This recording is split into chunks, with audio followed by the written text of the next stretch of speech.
Amigo velho, dá um recado à gurizada: na esporatada da crine basto apertado, e no domingo vai ter um trema aqui na estância.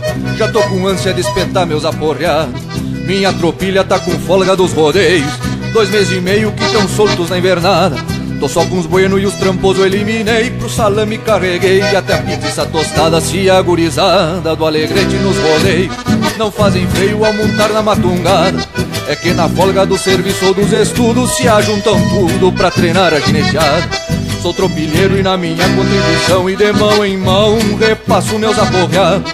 Seja de pelo, bastou, guru, passureina, deixo que venha gineteado seu agrado. Seja de pelo, bastou, guru, passureina, deixo que venha gineteado seu agrado.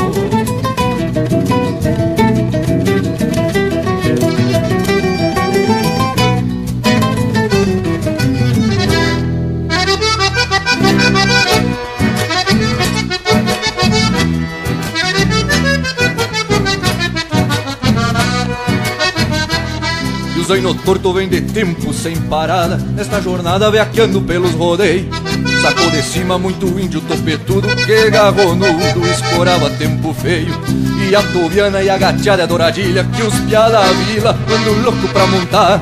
Passam treinando em cavalo de carroceiro, que pra um fronteiro não é um pingo pra surrar. Se a gurizada do Alegrete nos rodeios não fazem feio ao montar na matungada, é que na folga do serviço ou dos estudos se ajuntam tudo pra treinar a gineteada.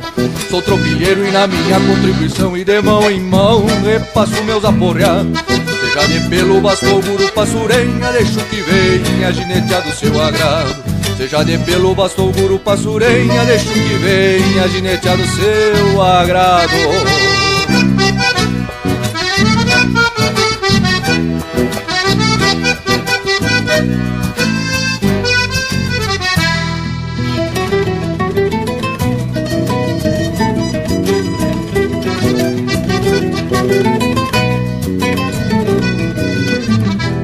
E a